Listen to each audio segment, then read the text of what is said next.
तर दुर्भाग्य अध्यक्ष महोदय, यहाँले मलाई दिनुभएको संविधानको पुस्तिका, डायरी र प्रतिनिधि सभाको नियमावलीमा पुरानै नक्सा छ। मैले सबै डकुमेन्ट यहाँ लिएर आएको छु। राष्ट्रिय सभाको नियमावलीमा चाहिँ ठिक छ अध्यक्ष महोदय, सरकारका अङ्गहरूलाई नयाँ नक्सा प्रयोग गर, लागू गर भनेर निर्देशन दिने निकायले यसरी पुरानै नक्सा अङ्कित दस्तावेजहरू प्रयोग गर्न मिल्ला र अध्यक्ष महोदय? अझ डायरीमा त 7वटै प्रदेशको नाम अङ्कमा छ। कर्णाली र गण्डकीले नामकरण गरेको पनि 3 वर्षभन्दा बढी भइसक्यो। यो विषय सानो छ तर गम्भीर पनि छ अध्यक्ष महोदय। विषय यहीँ टुङ्गिँदैन अध्यक्ष महोदय। संसदको वेब पेजमा पनि पुरानै नक्सा अङ्कित संविधानको दस्तावेज छ। संसदको वेब पेजमा पनि पुरानै नक्सा अङ्कित हाम्रो संविधानको दस्तावेज छ। संसद मात्रै होइन, संविधानको व्याख्याता सर्वोच्च अदालतको वेब पेजमा पनि त्यही पुरानो नक्सा भएको संविधान छ। मैले हेर्न जानिनँ कि नराखिएको हो अध्यक्ष महोदय। संविधान नेपालको मूल कानुन हो। राज्यका हरेक निकायमा यो हुनुपर्छ, वेब पेजमा राखिनुपर्छ। तर मैले राष्ट्रपति कार्यालय, प्रधानमन्त्री कार्यालय लगायत अधिकांश मन्त्रालयका वेब पेजहरूमा संविधानको दस्तावेज देखिनँ। भएको पनि त्यही पुरानो नक्सा भएको छ। माननीय खिमलाल देवकोटा, समय 5 मिनट। अध्यक्ष महोदय, मलाई बोल्नका लागि समय उपलब्ध गराउनु भएकोमा धन्यवाद प्रकट गर्दछु। यस राष्ट्रिय सभाको गरिमामय सदस्य पदमा स्वस्थ र प्रतिस्पर्धात्मक निर्वाचन विधि मार्फत निर्वाचित हुन पाउँदा मैले आफूलाई भाग्यशाली ठानेको छु। सर्वप्रथम यस सभाको सदस्य पदमा निर्वाचित गराउन महत्त्वपूर्ण भूमिका निर्वाह गर्नुहुने नेपाली काङ्ग्रेस, नेकपा माओवादी केन्द्र, नेकपा एमाले, जसपा लगायतका पार्टीसँग सम्बद्ध आदरणीय नेता, कार्यकर्ता र मतदान गर्नुहुने बागमती प्रदेश सभाका मान्य सांसदज्यूहरू, नगरपालिका र गाउँपालिका मेयर, उपमेयर र अध्यक्ष उपाध्यक्षज्यूहरूप्रति सम्मान प्रकट गर्दछु। यस सभाको गरिमामय पदमा निर्वाचित भएकोमा सम्माननीय अध्यक्ष महोदय र सबै दलका मान्य सदस्यज्यूहरूले मलाई बधाई दिनुभएको छ। यहाँहरू सबैप्रति आभारी छु। लुम्बिनी प्रदेशको प्रतिनिधित्व गर्दै मान्य दीर्घनारायण पाण्डे हामीसँग जोड्नु भएको छ। उहाँलाई मेरो तर्फबाट हार्दिक बधाई छ। अध्यक्ष महोदय, राष्ट्रिय सभाको सदस्य पदमा निर्वाचित भए पश्चात सम्माननीय अध्यक्षज्यूले मलाई संविधानप्रति पुनः वफादार हुने शपथ खुवाउनु भएको छ। सार्वजनिक पदमा बसेर संविधानप्रतिको वफादारी लगायतको कसम खाने सबैलाई मेरो प्रश्न छ। त्यो प्रश्न मलाई समेत, के हामीले पद तथा गोपनीयताको शपथको इमान्दारीका साथ कार्यान्वयन गरेका छौँ? प्रतिनिधि सभाको दुई पटकको विघटन संविधानप्रतिको इमान्दारिता हो कि बेइमानी?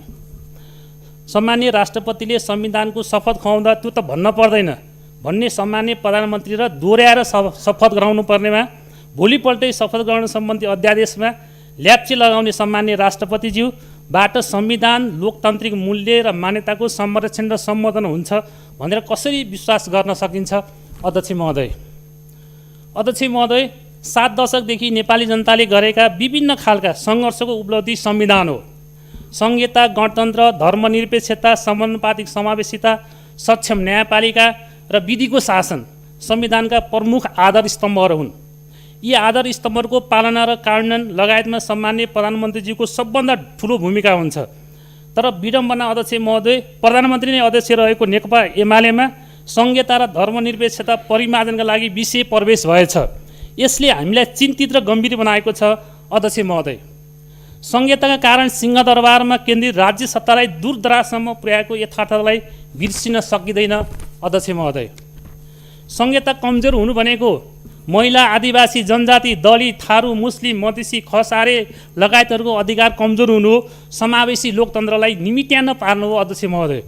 अध्यक्ष महोदय, प्रतिनिधि सभा र राष्ट्रिय सभाले सर्वसम्मत रूपले कालापानी, लिपुलेक र लिम्पियाद्वारा समेटिएको नेपालको नयाँ नक्सा स्वीकृत गर्यो, जुन अहिले चुच्चे नक्साको रूपले पनि चर्चित छ। नक्सा अनुसारको भूमि फर्काउने प्रयास त भएकै छैन अध्यक्ष महोदय। पाठ्य पुस्तकहरूमा नयाँ चुच्चे नक्सा राखिएन, नयाँ राखिएको पनि बिक्री वितरणमा बन्देज गरियो भन्ने चर्चा गत वर्षदेखि सुनिएको हो। अध्यक्ष महोदय, मलाई संविधानप्रति शपथ खुवाउँदा अध्यक्ष महोदयले सांसद पदको लोगो लगाइदिनु भएको अतिरिक्त संविधानको पुस्तिका, प्रतिनिधि सभा र राष्ट्रिय सभाको नियमावली, डायरी सहितको झोला पनि दिनुभएको थियो। तर दुर्भाग्य अध्यक्ष महोदय, यहाँले मलाई दिनुभएको संविधानको पुस्तिका, डायरी र प्रतिनिधि सभाको नियमावलीमा पुरानै नक्सा छ। मैले सबै डकुमेन्ट यहाँ लिएर आएको छु। राष्ट्रिय सभाको नियमावलीमा चाहिँ ठिक छ अध्यक्ष महोदय, सरकारका अङ्गहरूलाई नयाँ नक्सा प्रयोग गर लागू गर भनेर निर्देशन दिने निकायले यसरी पुरानै नक्सा अङ्कित दस्तावेजहरू प्रयोग गर्न मिल्ला र अध्यक्ष महोदय? अझ डायरीमा त 7वटै प्रदेशको नाम अङ्कमा छ। कर्णाली र गण्डकीले नामकरण गरेको पनि 3 वर्षभन्दा बढी भइसक्यो। यो विषय सानो छ तर गम्भीर पनि छ अध्यक्ष महोदय। विषय यहीँ टुङ्गिँदैन अध्यक्ष महोदय। संसदको वेब पेजमा पनि पुरानै नक्सा अङ्कित संविधानको दस्तावेज छ। संसदको वेब पेजमा पनि पुरानै नक्सा अङ्कित हाम्रो संविधानको दस्तावेज छ। संसद मात्रै होइन, संविधानको व्याख्याता सर्वोच्च अदालतको वेब पेजमा पनि त्यही पुरानो नक्सा भएको संविधान छ। मैले हेर्न जानिनँ कि नराखिएको हो अध्यक्ष महोदय। संविधान नेपालको मूल कानुन हो। राज्यका हरेक निकायमा यो हुनुपर्छ, वेब पेजमा राखिनुपर्छ। तर मैले राष्ट्रपति कार्यालय, प्रधानमन्त्री कार्यालय लगायत अधिकांश मन्त्रालयका वेब पेजहरूमा संविधानको दस्तावेज देखिनँ। भएको पनि त्यही पुरानो नक्सा भएको छ। यो त हाम्रो संविधानप्रतिको भद्दा मजाक होइन अध्यक्ष महोदय? अध्यक्ष महोदय, मैले अगाडि नै भनिसकेँ, झुटो नबोल्ने, देखेको बोल्ने, संविधानप्रति वफादार रहने भनेर यहाँले शपथ खुवाउनु भएको हो। अध्यक्षज्यू र सचिवालयसँग मेरो फङ्सनल रिलेसन बिग्रेला भनेर मैले बोलिनँ, अन्य माननीयज्यूहरू बोल्नु भएन भने हामीले संविधान र राष्ट्रप्रति खाएको शपथको के अर्थ रह्यो र अध्यक्ष महोदय? अध्यक्ष महोदय, संविधानले राज्यको शक्तिलाई प्रदेश स्थानीय तहमा पनि विभक्त गरेको छ। प्रदेशको त कुरै छाडौँ, स्थानीय तहलाई पनि संविधानले सरकार मानेको छ। तर विडम्बना अध्यक्ष महोदय, सम्मानीय प्रधानमन्त्रीज्यू प्रदेश र स्थानीय तहलाई सरकार मान्नै तयार हुनुहुन्न। यिनीहरू त सङ्घीय सरकारको प्रशासनिक एकाइ हुन् भनेर उहाँ सार्वजनिक कार्यक्रममा नै प्रदेश र स्थानीय तहको मान मर्दन गर्नुभएको छ। अध्यक्ष महोदय, सरकारका तहहरू बीचको अधिकारको सीमारेखा संविधानले कोरेको छ। कार्यक्रम तथा योजनाकै सन्दर्भमा सङ्घीय सरकारले राष्ट्रिय स्तरका रणनीतिक महत्त्व पुगेका ठुल्ठुला परियोजना सञ्चालन गर्ने हो। प्रादेशिक स्तरका, प्रदेश र स्थानीय स्तरका स्थानीय तहले गर्ने हो। तर सम्मानीय प्रधानमन्त्रीज्यूले बालुवाटारबाट बसेर स्थानीयको अधिकार क्षेत्रभित्रको स्थानीय सडक, पुल जस्ता ससाना पालिका स्तरका योजनाहरूको सङ्घीय सरकारले नि गर्ने भनेर शिलान्यास गर्नुहुन्छ। यो हाम्रो संविधानले सङ्घलाई नीति निर्माण, अनुगमन, अन्तर्तह समन्वय, प्रदेशलाई विकास र स्थानीय तहलाई सेवा प्रवाहको भूमिकाको रूपमा राखेको छ। तर यहाँ सङ्घीय सरकारले सबै मैले नै गर्ने हो भन्ने केन्द्रीकृत सोच र मानसिकता छ। त्यसलाई चिर्न जरुरी छ अध्यक्ष महोदय। अहिले प्रदेश र स्थानीय तहका कर्मचारीमा ठुलो समस्या छ। 203वटा स्थानीय तह निमित्तको भरमा चलिरहेका छन्। सिङ्गो गाविसलाई हामीले वडा बनायौँ, तर अधिकांश वडामा वडा सचिव छैनन्। कर्मचारी समायोजनमा प्रदेश स्थानीय तहलाई अवमूल्यन हुने गरी गरिएको छ। माननीय दीर्घनारायण पाण्डे, समय 8 मिनट।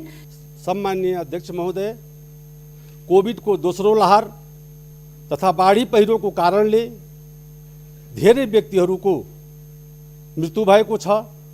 उहाँहरूप्रति म हृदयदेखि श्रद्धाञ्जली व्यक्त गर्न चाहन्छु।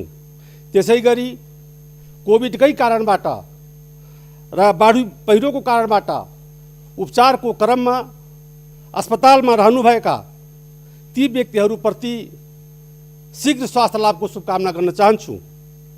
आज राष्ट्रिय सभा जस्तो सम्मानित ठाउँमा मलाई पुर्याउने वातावरण जुन नेपाली काङ्ग्रेस र माओवादी केन्द्र, जनता समाजवादी पार्टी र जनमोर्चाका नेताजीहरूले साझा उम्मेदवार बनाई जुन म यहाँ आज विजयी भएर आएको छु, त्यसको लागि ती चारै दलका नेताहरूप्रति सम्मान गर्दै लुम्बिनी प्रदेशका सम्पूर्ण मान्य सदस्यज्यू र सबै नगरपालिकाका प्रमुखज्यू र गाउँपालिकाका अध्यक्षज्यूहरूप्रति धन्यवाद दिन चाहन्छु।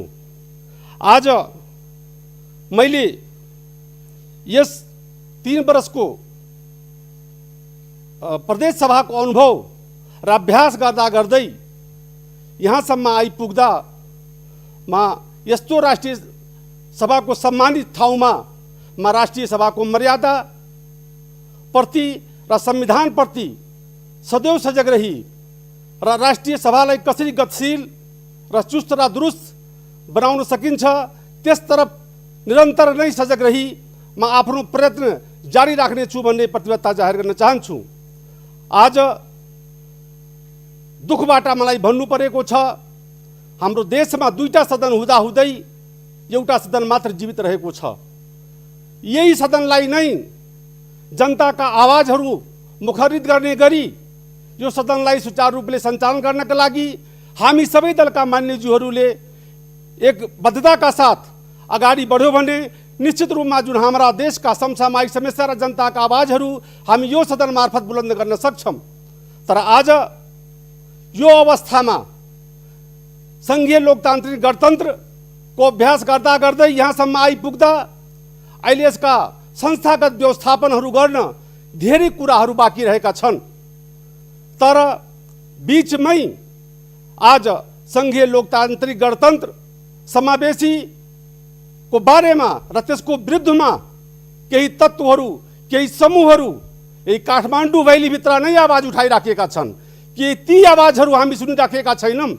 यो आवाज उठ्नुको पछाडि कारण के हो, यो आवाज किन उठिराखेको छ, कहाँनिर हामी कमजोरी गरेका छौँ, त्यो कुरा यही राष्ट्रिय सभा मार्फत अध्ययन अनुसन्धान गरेर अगाडि बढ्नुपर्ने अवस्था आएको छ। यही नेपाली जनताले राष्ट्रिय समृद्धिको नाउँमा, राजनीतिक स्थायित्वको नाउँमा, बेरोजगारको नाउँमा, सुखमवासीको नाउँमा जनताले नेकपालाई 2/3 बहुमत दिएको होइन। आज ती पार्टी किन आज अल्पमतमा भएका छन् त्यो प्रतिपक्षको कारणले होइन, उहाँहरू आफ्नै घरको झगडाले आफ्नै कारणले फुटेका छन्, टुटेका छन्। त्यसबाट हामी खुसी मनाइराखेका छैनौँ, हामी पनि खुसी भएका छैनौँ। किनभने लोकतन्त्रमा लार्जेस्ट पार्टी फुट्नु भनेको लोकतन्त्र कमजोर हुनु हो, प्रजातन्त्र कमजोर हुनु हो। त्यसकारण त्यसप्रति हामी दुखी भएका छौँ। वास्तवमा अहिले जुन हिसाबले प्रतिपक्ष सत्ता पक्षलाई सहयोग गर्दै आएको छ, रचनात्मक सहयोग गर्दै आएको छ, शालीन प्रतिपक्ष पाएको छ, त्यो अवस्थामा यो सरकारले जनताका सबै मुद्दाहरू, आफूले बाचा गरेका मुद्दाहरू सम्बोधन गर्न सकिराखेको छैन भन्ने त्यो पनि दुर्भाग्य हो। अहिले केही दिन पछाडि यही प्रतिनिधि सभामा लिपुलेक, कालापानी र लिम्पियाधुराका बारेमा वर्तमान प्रधानमन्त्रीज्यूले प्रस्ताव ल्याउँदा सिंहको सभा नै, प्रतिनिधि सभा नै, के सत्ता के प्रतिपक्ष सबै एक मतले पास गरेका होइनन्। त्यो वास्तवमा ऐतिहासिक दिन थियो, त्यो सामान्य दिन थिएन। सत्ता पक्षले जुन सन्देश दिनुपर्ने हो त्यो प्रतिपक्षका मान्यज्यूहरूले सत्ता पक्षलाई एउटा राष्ट्रिय एकताको सन्देश दिएका थिए, राष्ट्रिय सहमतिको सन्देश दिएका थिए। तर सरकारको आफ्नै दम्भ, आफ्नै घमण्डको कारणले ती सन्देशलाई कैच गर्न सकेनन्, समेट्न सकेनन्। आज त्यसकारण यी दुर्घटनाहरू हाम्रा अगाडि आइराखेका छन्। यस कारणले ती आवाजहरू आज काठमाडौँ भैलीभित्र उठिराखेका छन्। त्यसै क्रममा आज वर्तमान सरकारले विधिको शासन जुन संविधानले अङ्गीकार गरेको छ, विधिको शासन पनि नमान्ने, कानुन पनि नमान्ने, संविधानका धाराहरूलाई आफ्ना अनुकूल आफै व्याख्या गरेर निर्णय गर्दै जाने, त्यसको परिणाम आज सर्वोच्च अदालतले ती गलत निर्णयहरूलाई पनि उल्टाइराखेको छ। त्यसबाट जनता निराश भई आज ठाउँ ठाउँमा प्रजातन्त्रको विरुद्धमा, संहिताको विरुद्धमा आवाजहरू उठिराखेका छन्। तसर्थ म के भन्न चाहन्छु भने आज संहिता गाउँमा पुगेको छैन। जुन हामी सिंहदरबारको अधिकार गाउँमा पुर्याउँछौँ भन्ने जुन हामी सोचेका थियौँ, जुन यो वर्तमान सरकारले भनेको थियो, त्यो केन्द्रीकृत शासनसँग आबद्ध भई अहिलेसम्म प्रदेश र स्थानीय निकायहरू आफ्ना अधिकारहरू पाएका छैनन्। त्यसकारणले ती आवाजहरू आज शहर बजारमा उठिराखेका छन्। अन्तमा म आफ्ना प्रतिपक्षका हामी सबै सांसदहरू सत्ता पक्षका सांसदसँग अनुरोध गर्न चाहन्छु। वास्तवमा अहिले सदन एउटै रहेको छ, त्यसकारण हामी राष्ट्रिय एकताबाट अगाडि बढ्ने कि नबढ्ने, हामी राष्ट्रिय सहमतिबाट अगाडि बढ्ने कि नबढ्ने, यी जुन मुद्दाहरू उठिराखेका छन्, यी जुन अहिले संहिताको विरुद्धमा नाराहरू लागिराखेका छन्, प्रजातन्त्रका विरुद्धमा आवाज उठिराखेका छन् त्यसलाई चुप गर्नका लागि, मत्थर पार्नका लागि सिङ्गो राष्ट्रिय सभा एकजुट हुने कि नहुने, चिन्ता गर्ने कि नगर्ने अब हामीहरूले हेरिसकेका छौँ कि सत्ता पक्ष र वर्तमान सरकारले यी विषयवस्तुहरूमाथि चिन्ता गरेको छैन। त्यसकारण हामीहरूले अब शङ्का पनि लाग्न राखेको छ कि कहीँ सत्तै पक्षबाट त संहितामाथि हमला भइराखेको छैन, प्रजातन्त्रमाथि त हमला भइराखेको छैन, लोकतन्त्रमाथि त हमला भइराखेको छैन। त्यसकारण अहिले विद्यमान राष्ट्रिय सभाका हामी सम्पूर्ण मान्य सदस्यहरू एकजुट भई प्रजातन्त्रको लागि, लोकतन्त्रको लागि, संहिताको लागि, समावेशिताको लागि एकजुट भएर हामी अगाडि बढ्नुपर्छ र जनताका सम्पूर्ण समस्याहरू कैच गरेर यही राष्ट्रिय सभा मार्फत सम्बोधन हुने गरी सरकारलाई निर्देश दिनुपर्छ भन्ने मान्यता राख्दैमा आफ्नो 2 शब्द टुङ्गाउँछु। धन्यवाद।